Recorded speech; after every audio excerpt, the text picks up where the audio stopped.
ఆమోదం పొందింది. అయితే ఈ టోటల్ ప్రాసెస్లో వైసీపీ అనుసరిస్తున్న వైఖరి ఇప్పుడు హాట్ టాపిక్ అయింది.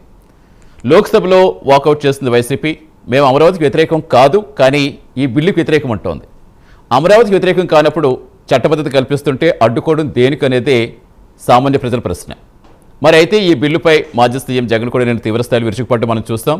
అమరావతిని ఒక వైట్ ఎలిఫెంట్గా అభివర్ణించడమే కాదు, కేవలం అవినీతి నిలయంగా మారిందని, రాష్ట్ర ఖజానాపై ఇది మోయలేని భారం అవుతుందని తెలిపారు. అసలు రాజ్యసభలో మరి వైసీపీ వ్యూహం ఎలా ఉండబోతోంది? బిల్లుని అడ్డుకునే బలం ఉందా? రాజధాని సెంటిమెంట్ రాబోయే స్థానిక సంస్థల ఎన్నికల్లో ఎలాంటి ప్రభావం చూపుతుంది?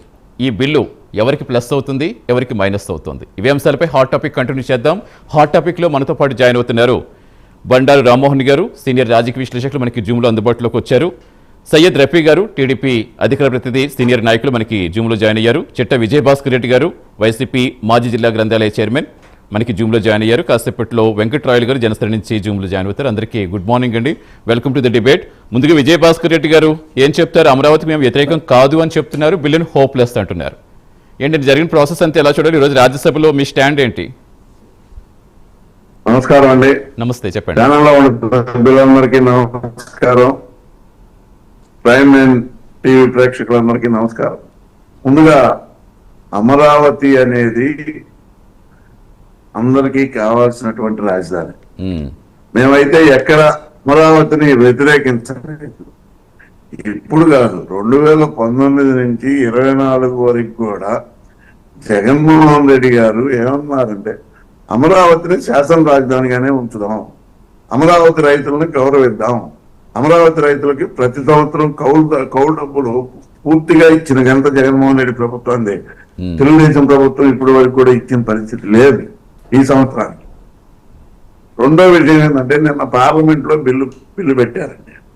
అమరావతి విషయం బిల్లు పెట్టినప్పుడు మిథున్ రెడ్డి గారు చెప్పింది ఏంటంటే, మా ఎంపీ గారు పెట్టిన పద్ధతి బాగాలేదు, అమరావతి బిల్లులో ఉన్నటువంటి అంశాలను వ్యతిరేకించారు కానీ అమరావతిని వ్యతిరేకించలేదండి. దాని మీద అమరావతిని వ్యతిరేకించారని ఓదర పడతా ఉన్నారు. అమరావతిని వ్యతిరేకించడానికి మాకేం అవసరం? అసలు అమరావతి అనేది ఒక పిలిగ్రిమ్ సెంటర్. ఇప్పుడు ఇచ్చిన రైతులందరూ వెలగపూడి, రాయపూడి, ఆ చుట్టుపక్కల ప్రాంతాల్లో తుళ్ళూరు దాకా, అటు నుంచి అటు మందడం హోటల్ దాకా ఇచ్చారు. సో రాజధాని పేరు వెలగపూడి అని ఎందుకు పెట్టకూడదండి? అమరావతి అని పెట్టారు, తప్పు లేదు, దానికి కూడా మేము కాదంటలా. అమరావతి ఏదో చరిత్ర ఉంది, అమరావతి ఏదో దేవతల రాజధాని. దేవతల రాజధాని అంటే ఏ దేవుడికి రాజధాని అండి? ఇంద్రుడి దేవుడు అండి. అమరావతిని పరిపాలించారని మనం పురాణాలు చదువుతున్నాం. ఇంద్రుడు దేవుడు కాదు కదా. బ్రహ్మ విష్ణు మహేశ్వరులు దేవుడు అంటాం, యేసుక్రీస్తు దేవుడు అంటాం, అల్లాహ్ దేవుడు అంటాం. ఆ నేపథ్యంలోనే ఇప్పుడు అమరావతి దేవతల రాజధాని. ఏం చేశారండి? ఇప్పుడు 7 సంవత్సరాలు మీరు పరిపాలనలోకి వచ్చారు. గతంలో 5 ఏళ్ళు, ఇప్పుడు 2 ఏళ్ళు. అమరావతిలో ఏముంది? ఇవాళ పోయి చూద్దాం పండి, ఆ ప్యానల్ సభ్యులు రమ్మనండి, ఇవాళ అమరావతిలో చూద్దాం. ఏమన్నా ఒక్క టర్నా ఉపయోగపడే పరిస్థితి ఏమైనా ఉన్నదా? లేదు. పరిశ్రమలన్నీ వైజాగ్ ఎందుకు తరలిస్తున్నారండి? పరిశ్రమలన్నీ తిరుపతికి ఎందుకు తరలిస్తున్నారండి?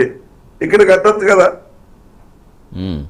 34,000 ఎకరాలు ప్రభుత్వ రైతుల భూమిని, 18,000 ఎకరాలు ప్రభుత్వ భూమి, అంటే డీసీ ల్యాండ్స్ కానీ ఏమన్నా కానీ ప్రభుత్వ భూమి ఉన్నది. అంటే మొత్తం 52,000-53,000 ఎకరాలు గవర్నమెంట్ సేకరించింది 58 రోజుల్లో.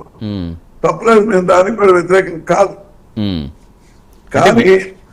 కానీ ఆ భూములలో ప్రభుత్వం ఈ రోజు పూర్తిగా రోడ్ల నిర్మాణం ఏమైనా చేసిందండి? ఒక్క 10 కిలోమీటర్లో 5-6 కిలోమీటర్లో స్ట్రీట్ యాక్సెస్ రోడ్డు తప్ప ఎక్కడన్నా పూర్తిగా రోడ్ల నిర్మాణం చేసిందా? మేము హైకోర్టు కూడా చాలా సరిపోయాం. నేను ఒక న్యాయవాదిగా హైకోర్టు రోడ్డు కూడా కొంత అంటే విజయభాస్కర్ రెడ్డి గారు, సరే ఇప్పుడు 2014 జూన్ 2న అమరావతి అని ప్రకటించారు. 12 సంవత్సరాలు ఆల్మోస్ట్ పూర్తవుతుంది. ఇంకా రాజధాని ఏంటి అని మాట్లాడుకుంటూనే ఉండిపోయాం మనం. అంటే ఇప్పుడు జనరల్గా మనం మాట్లాడుకుంటూ స్ట్రైట్గా గతంలో అసెంబ్లీలో అమరావతికి మీరు మద్దతు ఇచ్చారు, అధికారంలోకి వచ్చాక సరే 3 రాజధానులు అన్నారు, నేను పార్లమెంట్లో వాకౌట్ చేశారు. అసలు ఏంటి అమరావతి మీద మీ స్టాండ్ ఏంటి ఒక్క మాటలో చెప్పాలంటే? అమరావతి కన్స్ట్రక్షన్ లో కట్టడాల మీద ప్రభుత్వం ఈ రోజు 12,000 చదరపు అడుగుకి 12,000 చొప్పున 55,000 కోట్ల రూపాయలకి టెండర్లు పిలిచిందండి. అవే కట్టడాలు 4,000 రూపాయలు లోపు అవుతున్నాయని మేము మా వాదన. ఈ 8,000 రూపాయలు వాళ్ళకు అనుకూలమైనటువంటి వ్యక్తులకి, వాళ్ళ మనుషులకి దోచిపెట్టడానికి ఈ 12,000 రూపాయల స్క్వేర్ ఫీట్ అనేది ప్రతిపాదన పెట్టి 55,000 కోట్ల రూపాయలు టెండర్లు పిలిచారు. దేనికని ఎవరికి దోచిపెట్టాలా? ఇవాళ ఢిల్లీలో జరిగింది, నేను మిథున్ రెడ్డి గారు చెప్పారు. ఢిల్లీలో 4,000 రూపాయలకి కేంద్ర ప్రభుత్వం చేపట్టినటువంటి పనులు, ఢిల్లీ రాష్ట్ర ప్రభుత్వం చేపట్టినటువంటి పనులు, చదరపడుకు 4,000 రూపాయల కన్స్ట్రక్షన్ జరిగిపోతుంది. అసలు చదరపడుకు 3,000, 3,500కి బ్రహ్మాండంగా కట్టొచ్చండి. ఎందుకు అంత ఇది? ఇప్పుడు మనం చూస్తానే ఉన్నాం. మా తెలంగాణ అసెంబ్లీ ఎంత ఖర్చు అయిందండి? 615 కోట్లు. పార్లమెంట్ ఎంత ఖర్చు అయిందండి? 930 కోట్లు. ఇక్కడ మనం సచివాలయం కట్టడానికి ఎందుకండి 14,000 కోట్లు? ఏం చేయాలా? డబ్బులని ఎవరికి దోచి పెట్టాలా? అడుగుదాం. విధానం మీద మేము వ్యతిరేకిస్తున్నాం. విధానాన్ని వ్యతిరేకిస్తాను. రైట్, అదే ప్రశ్న అడుగుదాం. సయ్యద్ రఫీ గారు నమస్తే అండి. రఫీ గారు అర్థమైంది. అడుగుదాం. అదే అడుగుదాం. అమరావతికి మేము వ్యతిరేకం కాదు, మీరు